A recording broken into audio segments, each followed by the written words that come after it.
Hey, welcome everyone. We're going to give it a few more minutes just to see, or a few more moments, I should say, just to give everybody a chance to pop into our webinar.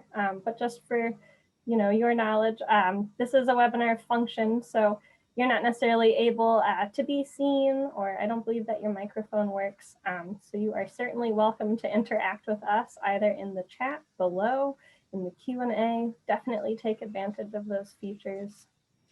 My name is Elizabeth Albee. I'm in admissions, and I'll be sort of hosting tonight's event. But I think what I'll do is I'll give it a few more moments just to give folks the opportunity, to make sure their Zoom link works, all that good stuff. So just take it easy for a few moments, and then we'll go ahead and get this thing started.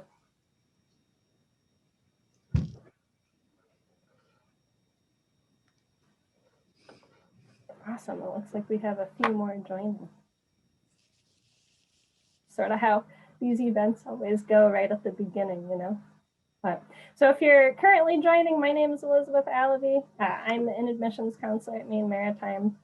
And the theme of our event tonight is going to be all of the different military opportunities you can pursue, either while you're a student here at Maine Maritime Academy or things that we specifically offer. So I think the way that we'll go ahead and start it is I'm actually going to pass it off to our Director of Admissions. We thought it would be a really nice way to start if we were able to give you some background information about our Nrotc unit, about the Naval Reserve, just so you had that foundational knowledge so things made sense as we move forwards. So with no further ado, I'll go ahead and I'll pass it on to Kelly. And then we will introduce our panelists. Good evening, everyone. As Elizabeth had mentioned, I'm Kelly Gualtieri. I'm the Director of Admissions and Enrollment Management. I've been at Maine Maritime for about 5 years now, but over the last 20 plus years, I've had the opportunity to not only serve in the Navy and the Maritime Service, but I've also had this role of facilitating students or helping to facilitate students' desires to serve in multiple branches of service. And through multiple different options. The most important thing to take away from tonight is to understand that at Maine Maritime, we are here to help you get to your end goal. And so whatever that pathway to service is, that's what we're here to kind of, again, help you reach. The structure at Maine Maritime Academy actually allows our students to either align their major with the career goals that they want in the military or not. So one of our recent grads that we talked about on social media was actually a marine engineer technology major, got her Coast Guard license as a third engineer, but is actually flying aircraft for the Navy, right? So sometimes they do align, sometimes they don't. It's really important to know that you have the support system at Maine Maritime to kind of help you work through those issues. One of the things that we try to focus on is the leadership aspect, the leadership lab, which is our day-to-day life, and how to use those experiences to get you where you want to be at the end of the day. Our students on this panel will actually talk to you about that day-to-day stuff, how they balance regimental life or non-regimental life with reserves, with Nrotc, with Marine Corps option, or with the Guard. They're going to explain why they chose their path to some extent, how it fit into their end goals. Right now, most of our common paths are the Navy ROTC unit and Marine Corps option, Strategic Sea Lift Midshipman Program, as well as the Maine National Guard. So those are probably our most popular of the service opportunities that we have. When we talk about the Nrotc, it's important to know that we are the unit. Okay, so Maine Maritime Academy's name is on that flag. Some people will confuse, but Maine actually is our crosstown affiliate. So they are part of our unit. We offer through the Nrotc 4-year scholarships to high school seniors, right? So those are students who apply their senior year, either for the Navy option or the Marine Corps option. We do not have the nurse program because we have no nursing program at Maine Maritime Academy. That covers the scholarship will cover tuition, books, fees, and then Maine Maritime actually will pick up your room and board. If you did not get, or if you didn't apply for the 4-year scholarship, don't worry. We actually have side load scholarships. That's what they're called. Those are 3- and 2-year scholarships that you can apply for if you are part of the unit. Okay, so again, you will have continual opportunities to serve in, especially with the NROTC or the Marine Corps. Let me see. Strategic Sea Lift Midshipman Program is one that a lot of students don't know. It's really only offered at the state maritime academies and then also the federal academy, which is Kings Point. This is your opportunity to actually go into the Navy Reserve. So basically you're going to get your unlimited, you're going to be in one of the unlimited license programs. So we have Owen, who is a Marine Transportation Operations major. And those students, or the engineering side, and those students are actually going to use that license to actually fulfill their mission in driving vessels, fixing vessels, ensuring that the free flow of goods that are vital to our national security are moved from place to place. You're going to serve as a traditional mariner, right, across all different types of ships everywhere. That also has an incentive payment that's kind of associated with it. Right now it is $32,000 over the 4 years. And again, you can do that application as an incoming student, or you can do it while you're a student, kind of participating with the unit itself. Lastly, really, is that National Guard piece. And we are very fortunate to, you know, the Maine Guard works very well with our institution and with our program. Susanna can give you a little bit more details about that process, but it does give you the opportunity to go into the Army or the Air Guard. Students do have an incentive in terms of tuition reimbursement, but it's not just for Maine students. So if you are an out-of-state student and you're looking for that opportunity, you can join the Maine Guard. Again, Suzanne is a perfect example of that process. Some of the previous questions that were asked, or the questions leading up to this about the unit sizes and things of that for the NROTC. Currently, we actually have 41 students in the unit, 21 strategic sea lift midshipmen, 20 NROTC, with 12 SSMPs, the strategic sea lift midshipmen, waiting for approval. We are anticipating about 20 joining the unit from the SSMP side this year. And then we have about 5 students who have been selected for the NROTC scholarship, one being a Marine Corps option. So that's just a little bit of a precursor to who you really want to hear from, which is the students. So Elizabeth, I'll turn it over to you. Awesome, thank you so much for the introductory information. So I did definitely want to give an opportunity for our student panelists to introduce themselves, but before we go ahead and do that, I just wanted to get a little bit more information from you folks out there in our audience. So I'm going to put up, I have 2 polls for you. Let's see how this goes. So I think they're both up right now. The first one is just going to ask you, what military pursuit are you interested in? And the second one asks you, what year are you in school? So I'll leave that up for maybe 20 more seconds or so. It looks like a lot of you are seeing that. You're able to click sort of see, you know, kind of who is in our audience, what our makeup is, so that way we know what things to say, right?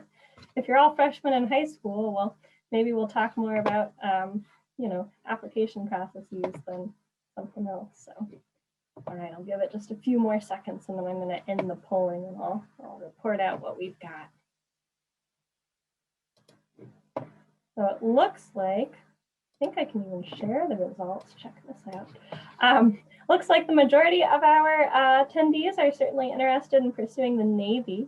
I'm not sure if you can see that, but it looks like 75% of you, and another 17% are interested in Marine Corps option.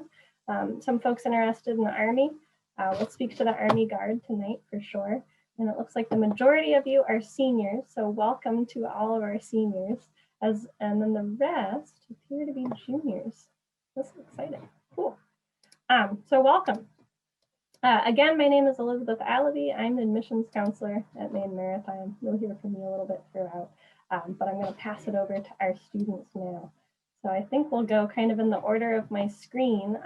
Oh, and I'm going to have you kick it off, but for all of you, if you don't mind sort of saying your name, where you're from, you know, sort of the average things, what year are you in school, what are you studying, and then what type of the branch, what type of military opportunity do you represent, and why have you chosen that path?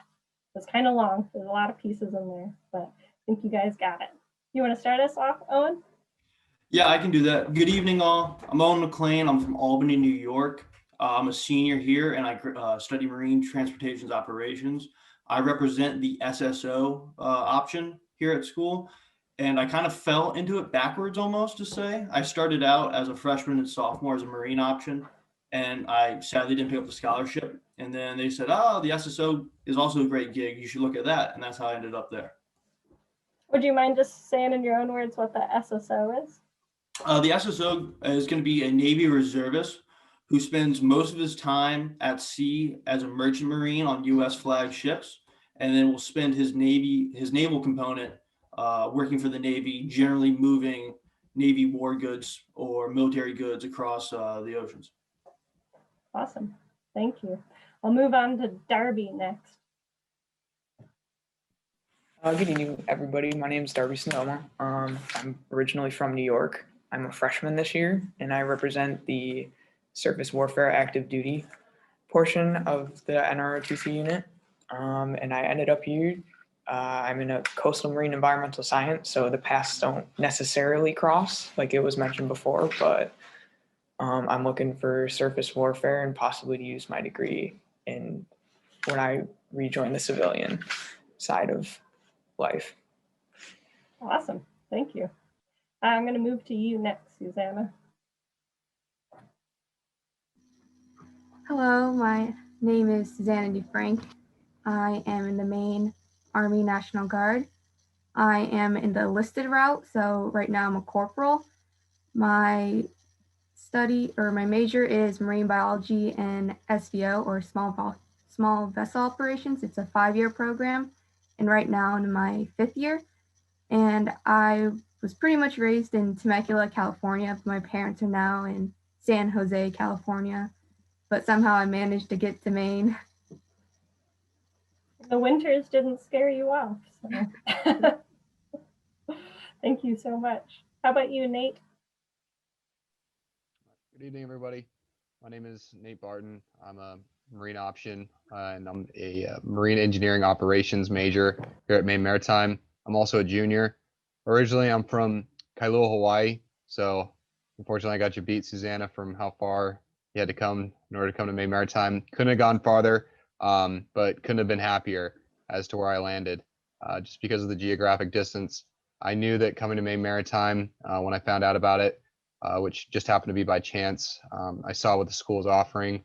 I saw that it was a maritime school, which was something I was interested in.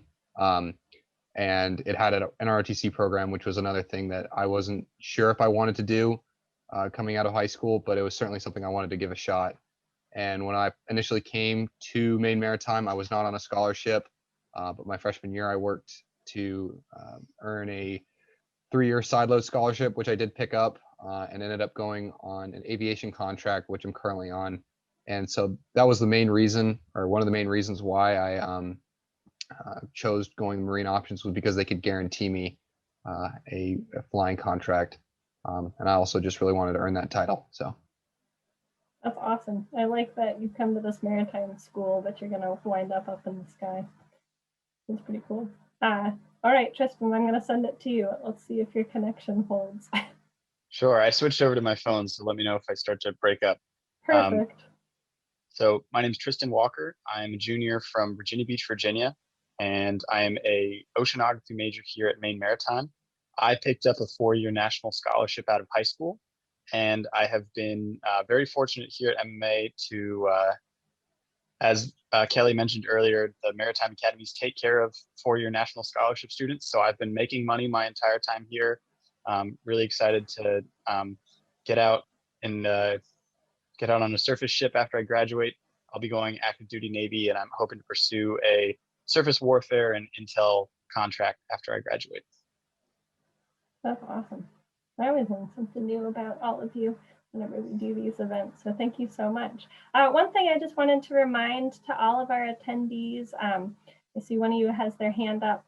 At this time, I'm not going to unmute you, but please interact with us by asking any questions that you have either in our chat or in our Q&A function. we're going to be on top of those questions.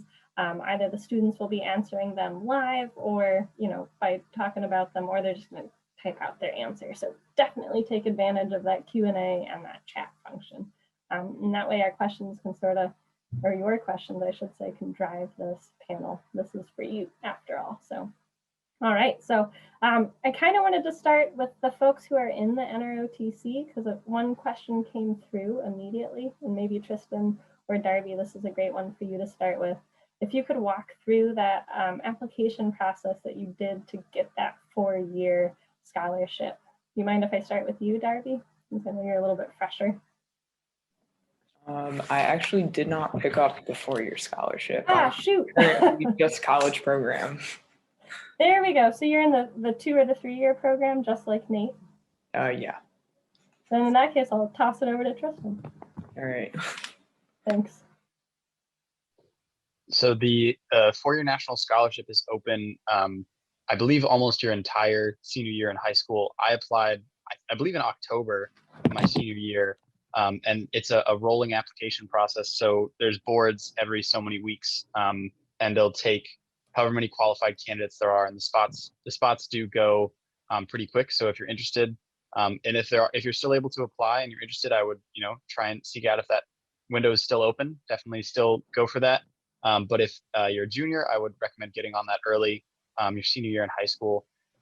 It's a pretty simple application. It's a lot of personal information, your transcripts, and then there are a couple standardized test score and an essay, which is written.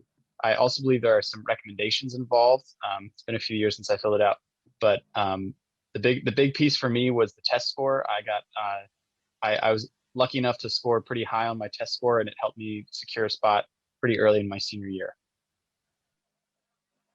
And one thing that I was just going to say, I went ahead and I threw that link into the Q&A so you can sort of start exploring what the application process looks like. Take it away, Kate. Yeah, well, welcome everyone. I'm Kate. I'm in the team with Elizabeth in the admissions portion. So I'm also going to be helping her bounce questions to our panelists. I'm going to kind of switch it away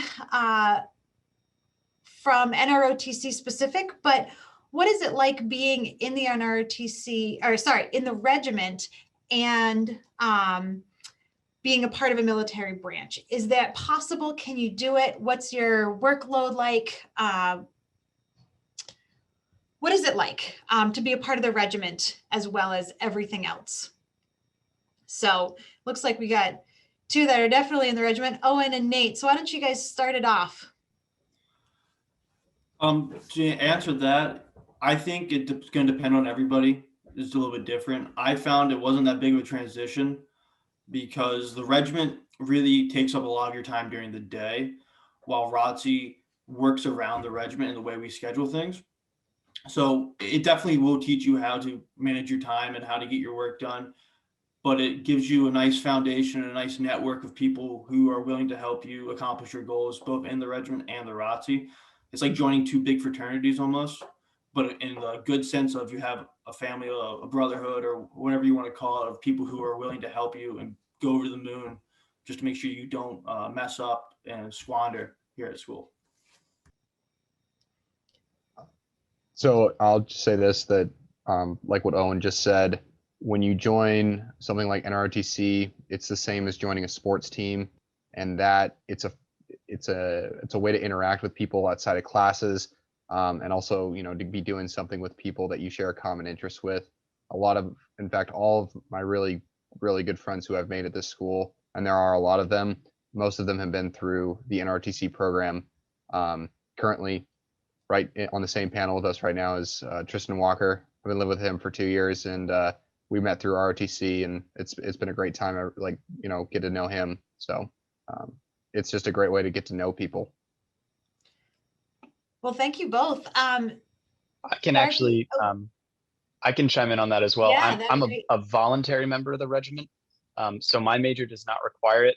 However, when I visited, I spoke to a couple members of the unit who were regimented and who weren't, and speaking with them about basically the opportunity and the commitment that came with joining the regiment optionally, I decided that for me, I knew I was going to have trouble, making sure that I was getting up every morning and making sure I was, taking care of myself. I didn't want to, I wanted to make sure that there was someone else to, keep myself to that daily schedule and keep myself together. And I found that being an optional member of the regiment and being a member of ROTC worked really well because I was able to practice a lot of the skills I needed to learn for ROTC pretty easily through my my first year in the regiment.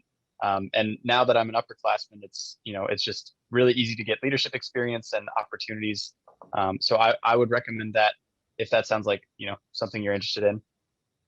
That's a great perspective. Thank you, Tristan. Darby and Susanna, do you guys have anything to add in terms of, I know that you're not directly involved in the regiment, but in terms of your day-to-day life and your commitments also to a military branch?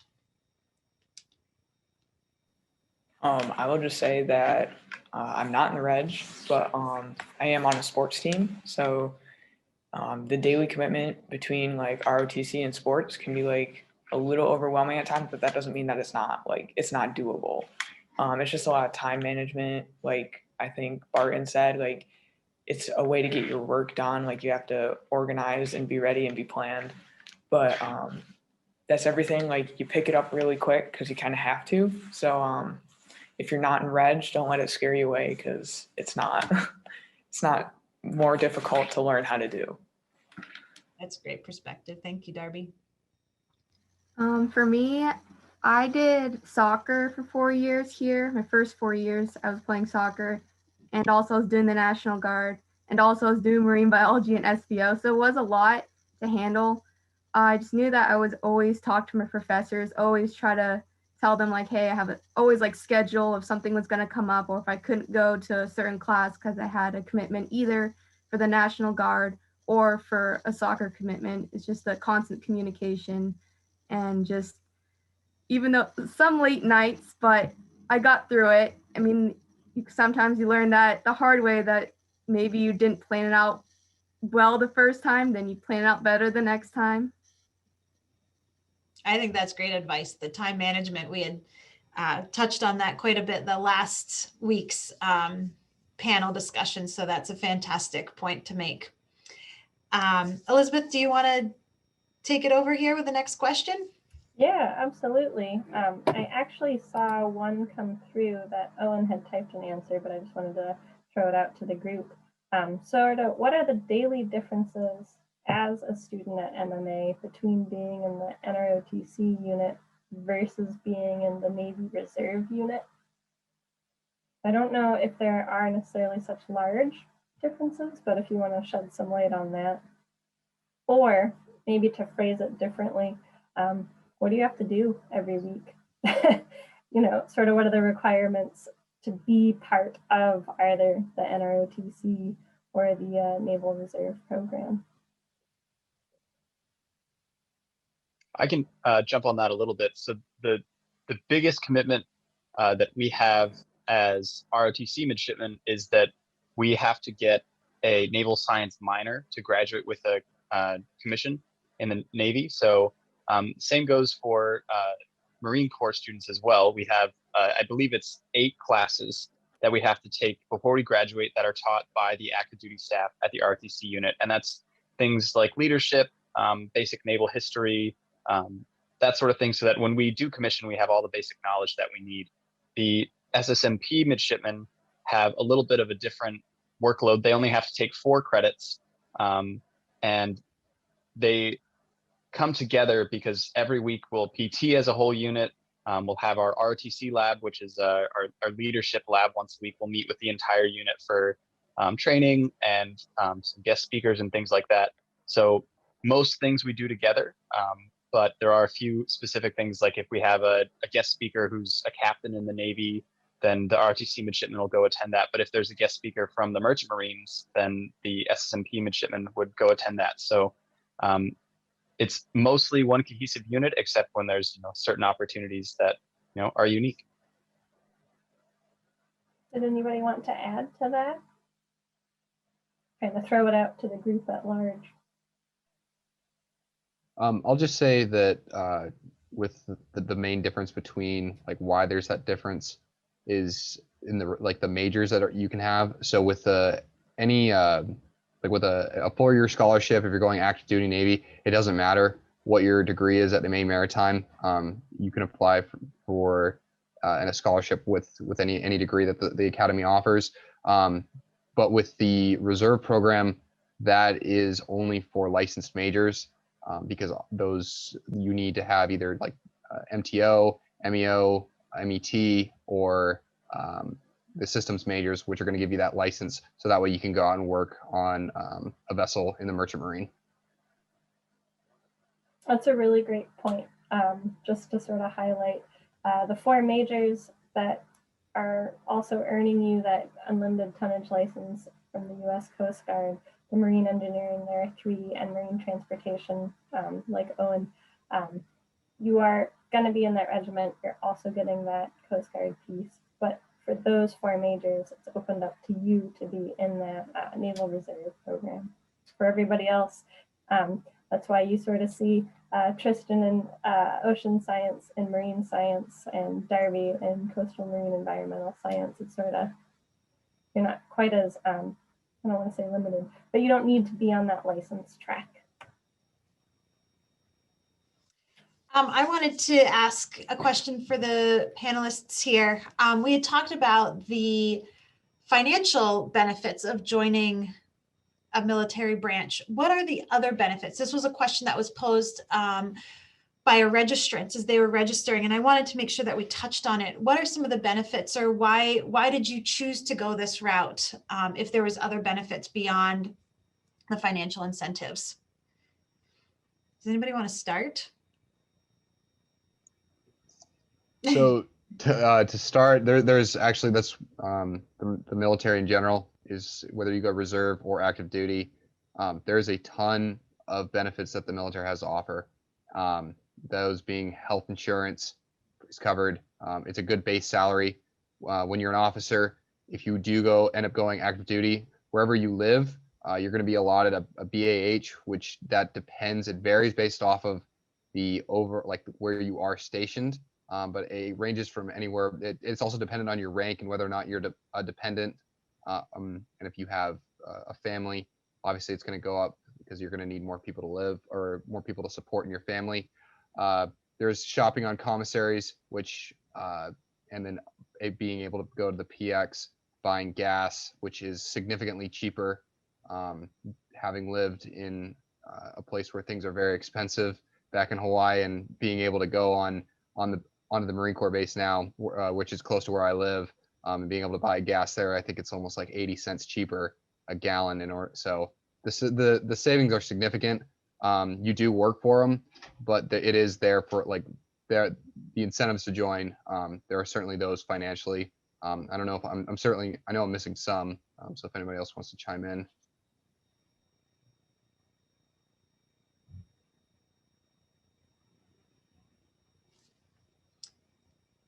Did anybody else have anything to add to that one? I know for the Army that they do offer a lot of family programs, even with education too.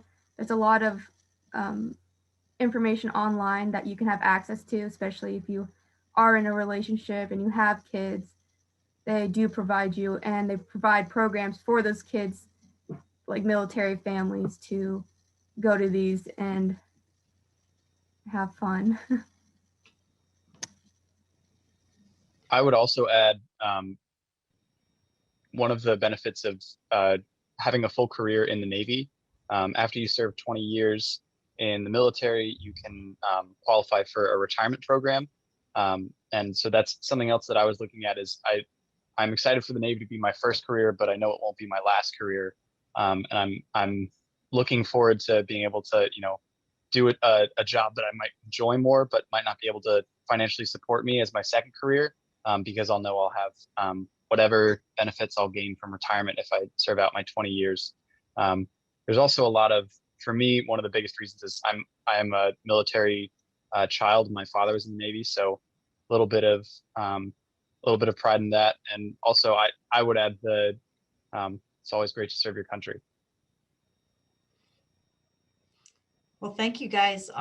Anybody else that wanted to add in before we move to the next question? All right. Another question that was posed by our registrants before we started the program tonight was, would a reserve branch be better for a student while they're at Maine Maritime, or would it be more beneficial for them to go some sort of guard, like the National Guard? So that might be kind of an open question, but I'm going to throw it out to you guys who are the experts. Susanna, you want to start? Sure. I don't really know that much about the Maine Reserve, but I do know for like the National Guard. And what was that question again? Sorry, I can't remember. Would it be would a reserve branch be better, or would it be more beneficial to go like to some sort of National Guard position? Is there benefits for one versus the other? Or maybe why did you choose your particular track, let's say? Mm-hmm.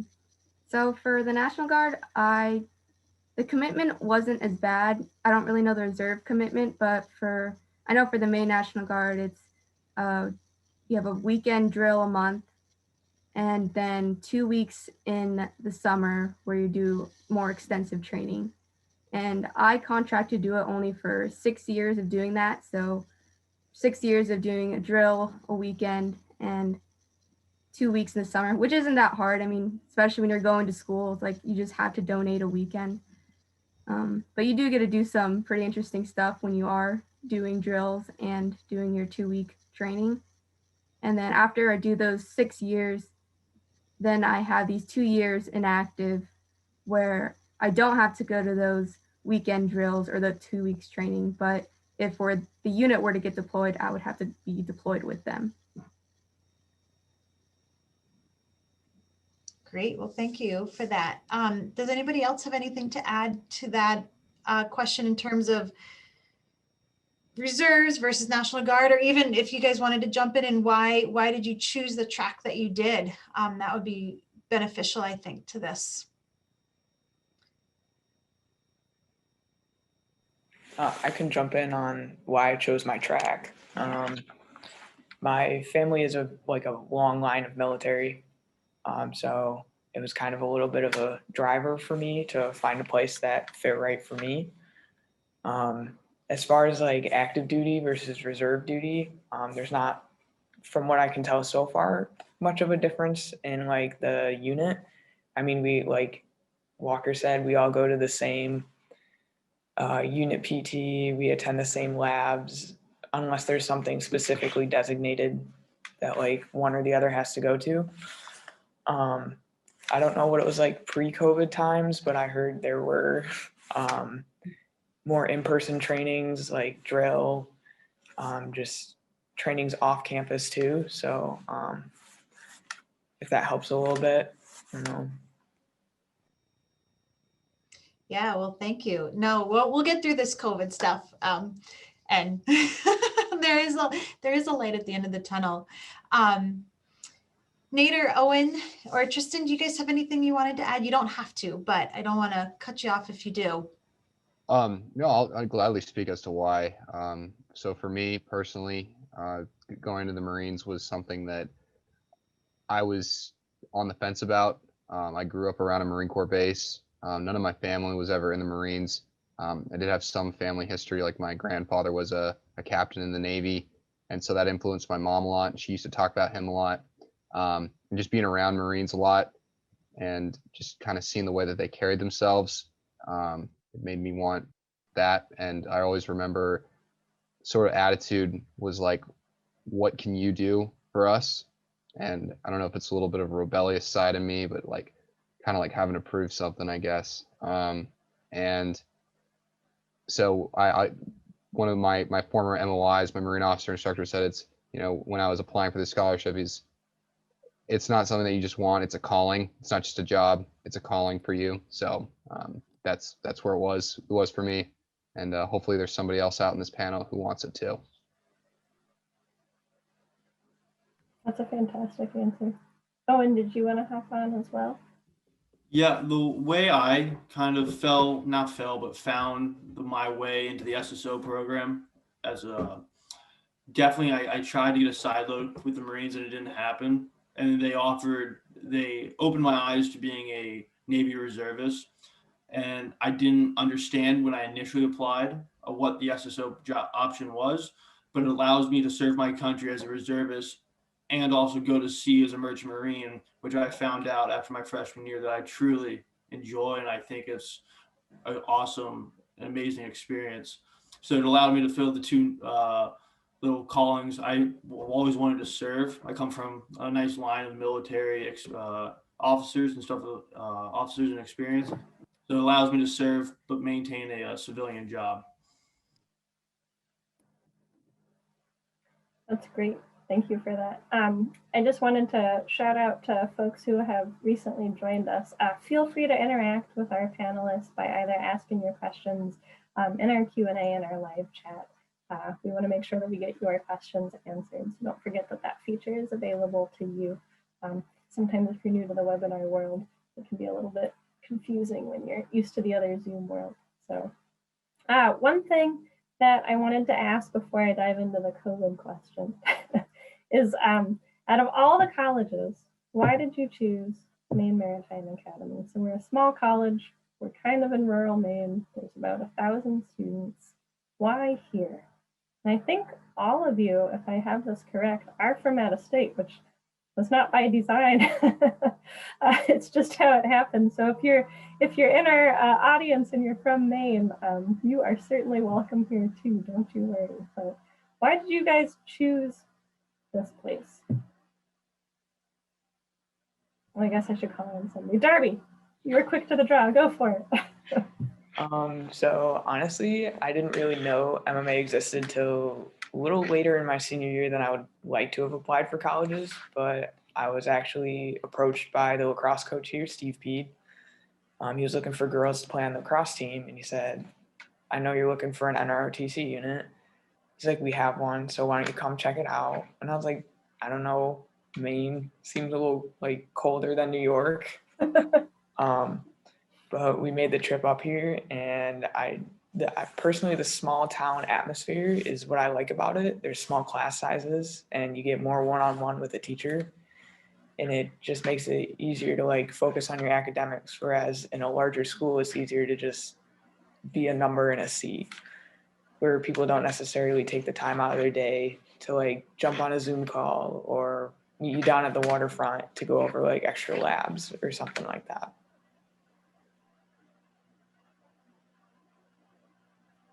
So I'll say this. I have a pretty similar story. When I came to tour, I was up on the East Coast my spring break of my senior year, looking at colleges. Was looking at the Merchant Marine Academy, and I just happened to hear about this place as well. So we took a drive up, and Steve Peed was also one of the who's the athletics director here at MMA. So if there's anybody who wants to get into sports, this is a great place to put your foot in the door, and he's always looking for people who want to play. But getting back to why MMA, so the engineering degrees, it's not like with the MEO, Marine Engineering Operations, MET, Marine Engineering Technology, which are fairly similar, and same with the Marine Systems majors. So you're going to gain. It's not like you do have your your classes where you're working, you're doing math problems, and you're doing physics and all that stuff. There is some of that, but the general focus of an engineering degree, like the one you're getting for a license, it's going to be hands-on stuff. You're going to be learning a lot of practical skills, not just with engines, like diesel engines, gas turbines, piping systems, electrical systems. And when I came to the school, I didn't know much about anything mechanical stuff. I knew how to change the oil in my car, but now I go back home and I'm actually able to do a lot of stuff around my house. Did a couple drywall repairs with stuff I just would have never even thought I could do, or would have contracted somebody out. So you're kind of a jack of all trades with the major you get here. And drywall is hard. I just want to throw that out there. Owen, why did you choose Maine Maritime? Well, I kind of got here in an odd way. I applied to a whole bunch of other schools, didn't get into any of them. Oh, And I no. heard about this my senior year, and I had no idea what it was. And I said, you know what? What's the worst that could happen? And it was a great decision. Sometimes the seat of your pants decisions are the best kind. I will say this: there is a reason why Maine Maritime is a hidden gem. Like, we are actually nationally ranked as a hidden gem institution. And if this doesn't illustrate that, I don't know what does. How about you, Susanna, all the way from California? Yeah, so my dream was to become like a Division I, Division II soccer player, but I tore my ACL when I was in my sophomore year of high school. So I had to like rethink my options of what I wanted to do and found myself really liking science. So after my recovery, I was like, I still want to play soccer in college, anything. Like, if it's just like club, or even if I do play school, that'd be great. So that was my two things. Like, I just want to play soccer out of school, and I want to do a science degree. So then actually Seth Brown, he was the women's soccer coach at the time.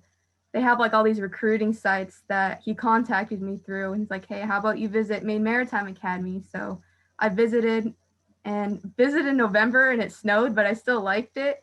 I just loved, it's weird because I came from a school that had like almost 4,000 students, then coming to a school that has like 1,000 students is like so small. But it really was like a nice change of pace. Like, I lived in like a cookie cutter suburban area, so it was nice to see like no fences really anywhere. That's a good point. There aren't fences in Castine. Tristan? Yeah, so a lot of great answers so far. I would add to Darby's answer. I knew that I was looking for a small school. I didn't want to go to a big party school, big state school, and I knew I wanted small town. I didn't want to go to college in a big city. And coming here, talking to some of the professors and touring around, it felt exactly like you said, Elizabeth. It was that hidden gem. It was a very cool mix of everything that I wanted. I wanted to go to school in New England. I wanted small class sizes so I could get to know my professors and my classmates. And I wanted a ROTC unit. And I wanted to be on the water. And this place had all of that. And if you are looking for hands-on experience, if you are looking for small class sizes, I don't think you can do better than Maine Maritime. The program here for ocean studies for science is so strong. We have such great professors, such great classes here. And I will also say that in the ROTC unit, it's the same way. The entire active duty staff knows everyone in the unit because there's so few of us. We know them, so we get a lot of opportunities to interact with them, a lot of opportunities for leadership.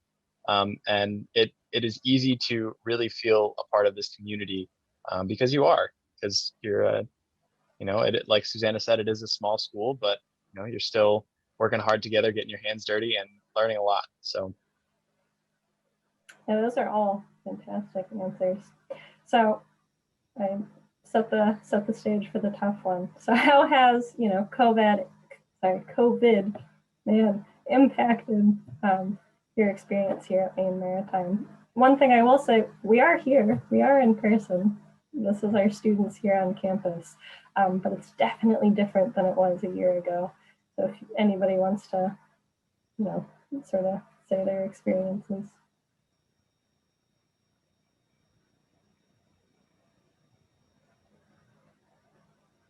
Go for it, Owen. You nodded your head. You're ready.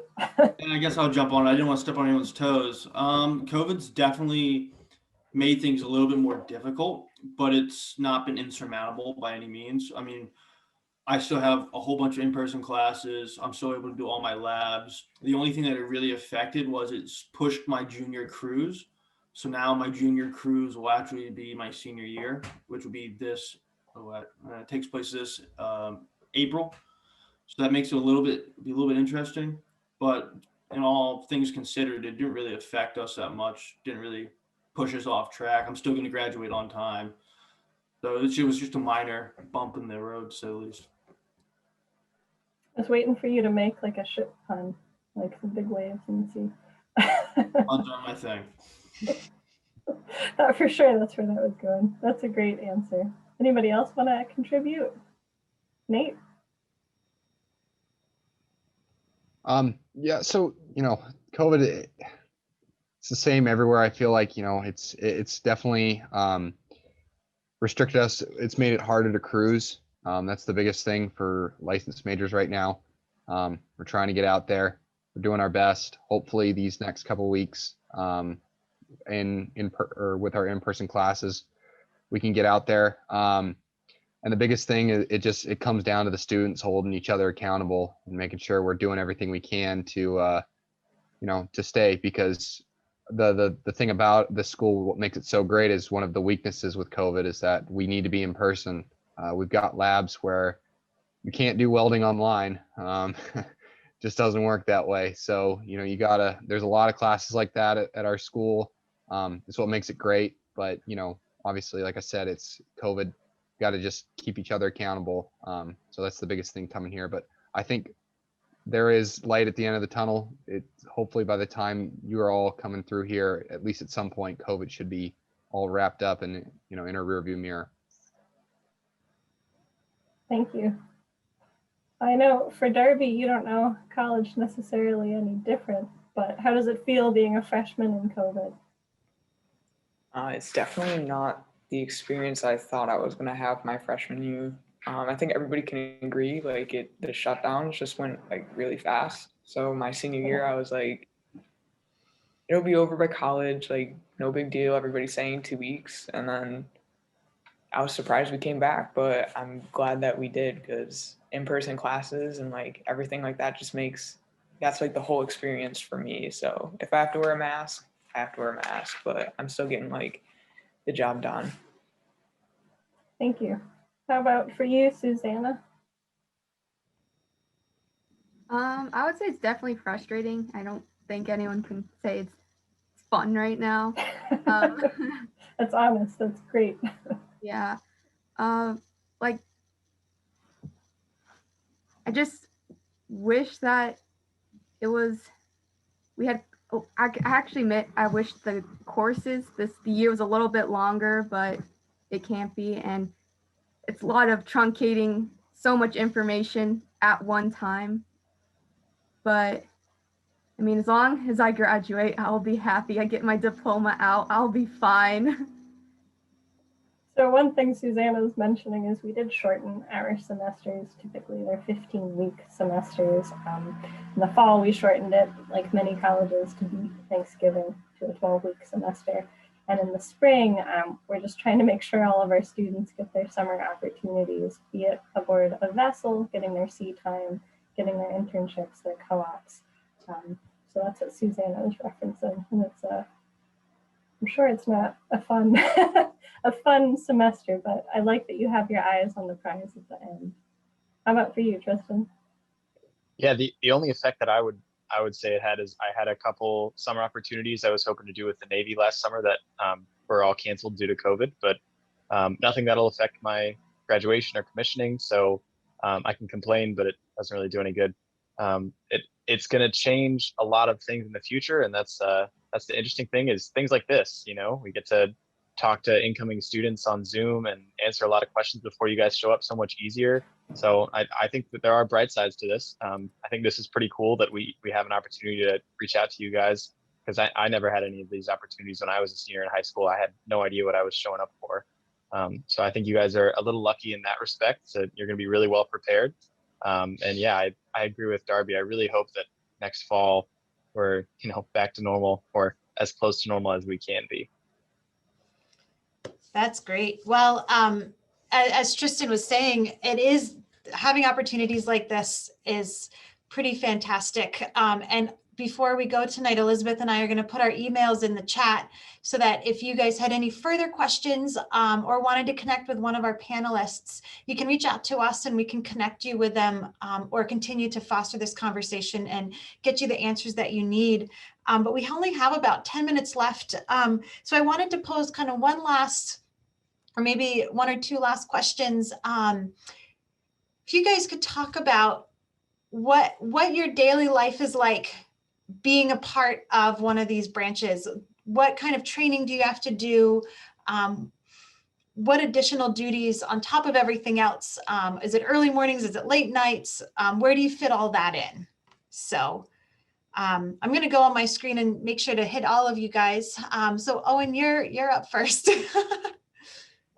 For me, it's mostly early mornings. I like to go to bed nice and early, so I wake up to burn the candle early. So normally my day starts right around 6, depending on the day. Anywhere from 4:30 to 6. I get a 2-hour time in the gym in the morning. Then I do classes through till 4, and then I do my homework, to say the least. Some days are more labs than lectures. Some days I have a Nrotc PT in the morning, and then I'm also the Nrotc public affairs officer, so sometimes I get tasked out to take photos of midshipmen applying for side loads, which is one of the relatively easier or less time-consuming leadership builds we have.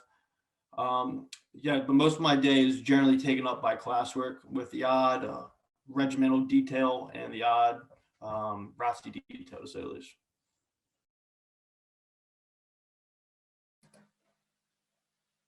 How about for you, Nate? So day-to-day stuff. So with Nrotc, if there's PT in the morning, which you either go 1, 2, or 3 times a week, depending on how well you do on a PT test. Obviously, if you do pretty good, you only have to go once. And then so far and such, goal is to only try to go once because it is pretty early when you have to get up. But mostly with, before COVID, we'd all get up for muster every morning as a member of the regiment. It's just something you do. It's you get up at like 6:50, get down there, be there by 7:10, make sure you're shaved and in your uniform, take a muster, and then you go get breakfast. And when you go to your classes, depending on how many credits you're taking, you might have a couple days where you have some longer hours, especially if you got a lab. But you're never going to be doing much more than maybe 6 hours of classes a day, unless you really, really have a heavy load. And then there's one other thing I wanted to say. And then just for, so there's a summer obligation as a Marine option. If anybody chooses to go that, the only thing that you have to do that you need in order to graduate is to go to officer candidate school in Quantico, Virginia, which is 6 weeks. That is a little bit more challenging now in order to fit into your schedule. However, it is doable, but just beware that with the summer cruises and everything, it's a lot to be one or the other. And then when you do both, it's kind of you're going to be on a while, but it is worth it. So with that, I'll turn it over to somebody else. Yeah, well, thank you, Nate. That was great answer. Darby, you're up. My day usually starts relatively early. I do PT 2 times a week, so I usually am up around 4:30. I'm taking quite a few credits this semester, so my classes will go from 8 a.m. until like 4 o'clock. With a lot of credit comes a lot of homework, so leaves little time to do much else, but I fit practice in when I can, and I have a lot of early morning, late nights, so quite a packed schedule. Burning both ends of that candle for sure. Well, Yeah. Thank you, Darby. Susanna, you got anything to add? I know your commitment's a little different with your weekends and your 2 weeks in the summer, but what is your day like? My day, I usually do get up pretty early. I actually do work for athletics. I have to get up around 5 and I go help do laundry at 6. Then some days I'll get done at 10 and then I have to go to class at 12. And then I usually get done by like 3. And then depending if I have to do a sport or if I'm just going to exercise myself and then do homework. And that's what usually pretty much is similar to each day. Some days I don't have to wake up at 5. Some days I can just wake up at 8, which is a luxury. But yeah, all my training has like my basic combat training, because for enlisted it's different than officer, like in school anyways. I know officer school you continuously have to do PT, because I did all my PT training when I was at AI, basic training in AIT. So that was like 4 months of training, which I'm glad I'm done. But I mean, each drill that we had to do, we'd have to do some sort of PT, and we had to do like an annual PT test. But now the it's interesting if you're going to do the Army now, they changed the ACFT, the Army Combat Fitness Test. Now it's a lot more weights oriented, more cardio and pull-ups. So it's interesting now that if you're going to participate in the Army now, rather than doing push-ups, sit-ups, and doing the 2-mile run, there's like, it's still the 2-mile run, but more working on like other areas of the body rather than just sit-ups and push-ups. So basically what I'm hearing is time management and lots of early mornings. Tristan, do you have anything to add? Yeah, so to kind of tie all those answers together, I think what's important for you guys to realize is school is still your biggest priority. You know, those classes that's your first thing that you need to be worried about. And we are all hoping to commission, but you know, if you don't get your degree, it doesn't really matter. There's no way you can commission unless you get that degree. To touch on the training piece, Barton touched on OCS, which is the Marines commissioning requirement. That's where they learn all of their knowledge and they're tested on everything that they're going to need to know before they graduate. The ROTC program is that is our officer training. So all of our classes and all the knowledge that we have to learn, yes, it is school. We do get graded and we have GPA based off those classes, but that's knowledge that we don't really have any choice but to know. That's our training we need to absorb. So we're ready to commission and be good officers. So I do think that it's difficult to, try and keep your grades up and, make sure you're learning all the important things you need to be learning in your trainings as well. And then if you want to throw a sport in there, it gets a little bit more complicated, but absolutely 100% doable. All of those scenarios. Most of us on this call I think all of us on this call are on sports teams, and we're all also doing all of these other activities as well. So takes a little bit of time, like Darby said, there are a few late nights till you figure it out, but absolutely doable to, schedule yourself and learn that time management. This is the time to learn it. Well, that was a fantastic final answer there, Tristan. Appreciate you putting that into the group here. Before we go, I just wanted to turn it back to Kelly to make sure that we've covered everything. She's our director of admissions, and if there's any other final questions, pose them into the question and answer or the chat, and our panelists will try to get you an answer as soon as we can by typing. And Kelly will kind of wrap it up to make sure that we close the circle here. Yes, and I will actually answer that last question that I know Owen did type in the answer in terms of the application for the Ssmp. It is almost an internal type application. We are actually in the process of pushing up that time frame because we believe that getting to know your cohort is so critically important before you start here. So Owen mentioned he joined, he actually got the Ssmp his junior year of MMA while at MMA. We are going to send out the application to the prospective students, the accepted students, probably in this next month. So we're looking at a March kind of time frame, March, April. We are trying to get you a decision that you will be part of the Ssmp before that May 1st deadline. That is a priority deadline in terms of letting colleges know that you want to go there and deposit. But we do take students after that as well. On occasion in the past, we have had a full class. So you do want to, try to make your decision as early as you can. But we don't want to rush you. But we do want you to know if you're in Ssmp. We also will have, right now we're planning on a hybrid new student orientation. And so it will be partly online, but then a one-day experience if you can come to the campus. And that will allow students, unfortunately, like Darby, didn't get to meet her classmates prior to coming here. And we always feel that's such an integral part. So we're hoping that by selecting the Ssmps early, you guys can kind of meet up while you're part of NSO and then have a little support group going into RPT, right? Because you're all going to be in unlimited license majors. So you will actually be in RPT together. That student incentive payment we are trying to also get a little bit earlier. So in the past, that was actually started and you got that first payment part really in the spring of your freshman year if you were in the program.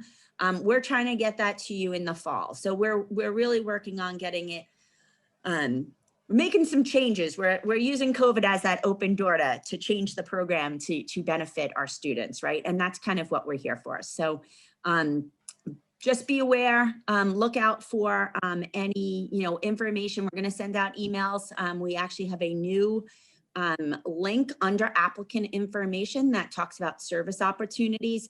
We're still in the process of working with the Guard to get their information up. So it is an opportunity. It's just not posted there yet. And one of the things that we really haven't talked about was the Coast Guard commissioning opportunities that students have at MMA. There are two traditional paths that they go. One is an OCS path, so an officer candidate school after they leave, after graduation with their degree in hand. And then we also have a MARGRAD program. So for students, again, in the unlimited license program, there is a direct commissioning opportunity into the Coast Guard. One of our young ladies who's also on the soccer team right now, she is actually an international business and logistics major, and she is currently in the process of joining the Coast Guard as an enlisted member. So again, you have a lot of different opportunities. We only touched on a few tonight. If there is something you're interested in, please let us know. Elizabeth just put that service opportunities page in the chat. We're here to kind of help you, as I started with earlier tonight. As you can tell, our students are great. They all have very bright futures ahead of them. And one of the things is you can see just the leadership, the maturity that they have, and the focus on getting to their goals. There are a lot of paths to service. It's about finding out the right one for you. So we can help you. You don't have to know what you exactly want to do. We will, as you go through this process, as you come to Maine Maritime, you can, build that path to where you want to be at the end.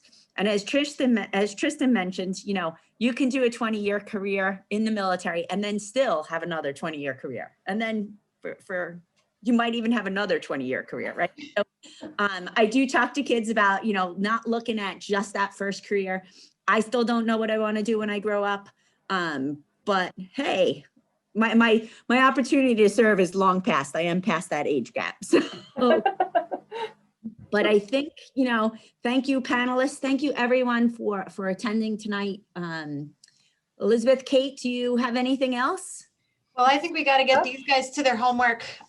Speaking of time management, but we appreciate everybody sticking around for this whole hour, and be in touch with Elizabeth or I going forward. We're here to help, as Kelly said, and thank you again for these great questions, and thank you to the panelists for your great answers. Have a good night, everybody. Stay safe out there.